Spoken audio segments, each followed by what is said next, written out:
So they looked at my dear Penny and they said, Gianna will never be anything, which is always encouraging. And she decided to ignore them, and she worked with me 3 times a day, and I began to hold up my head, and they said, well, Gianna will never this and never that. Long story shorter, I was walking by the age of 3.5 with a walker and leg braces, and I stand up here today with a mild little limp and without a walker and leg braces. I fall gracefully sometimes and very ungracefully at other times, depending on the situation, but I consider it all for the glory of God. You see, ladies and gentlemen, I am weaker than most of you, but this is my sermon. And what a small price to pay to be able to blaze through the world as I do and offer hope. And I think in our misunderstanding of the way things work, we misunderstand how beautiful suffering can be. I don't willingly sign up for it, but when it comes, we forget. We forget that God is in control and God has a way of making the most miserable thing beautiful.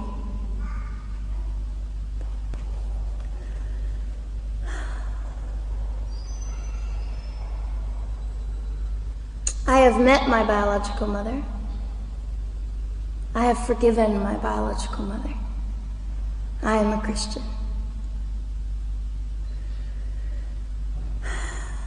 She's a very broken woman. She came to an event I was having 2 years ago, showed up unannounced, and said, hello, I'm your mother.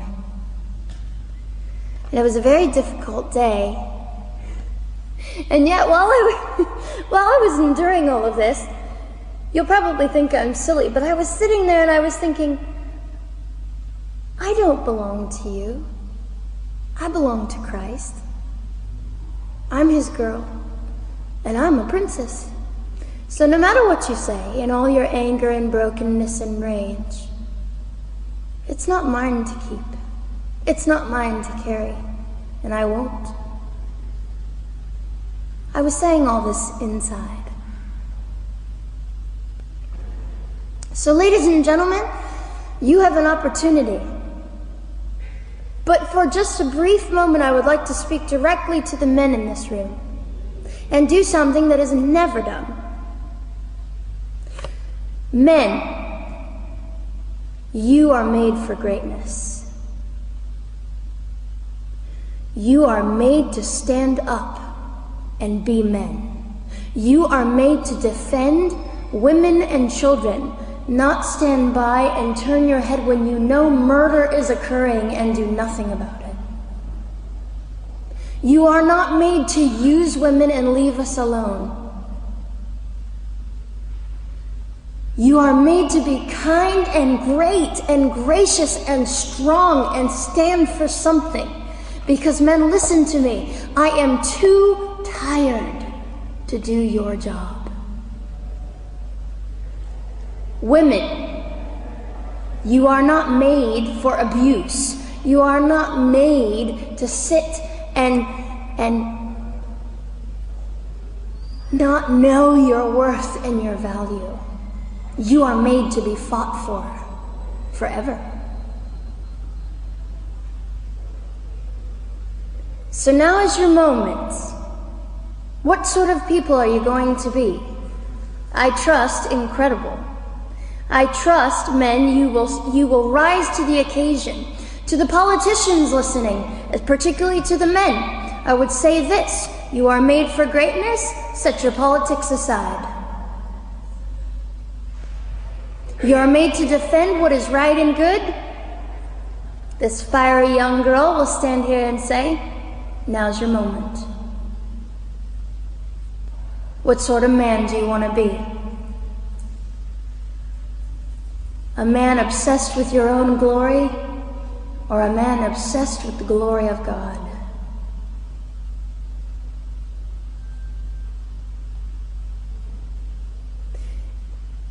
It's time to take a stand, Victoria.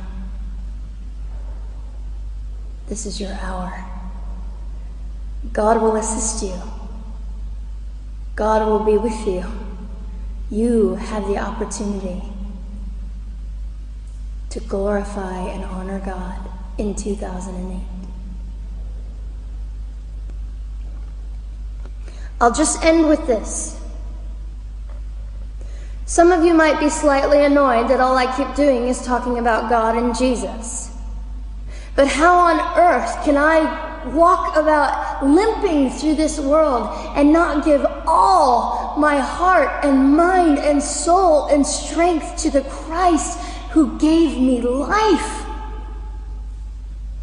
So if you think I'm a fool, it's just another jewel in my crown.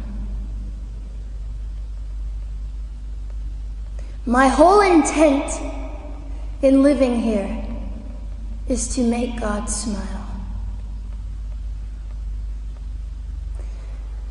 I hope some of this made sense. It just came from my heart. God bless and keep you.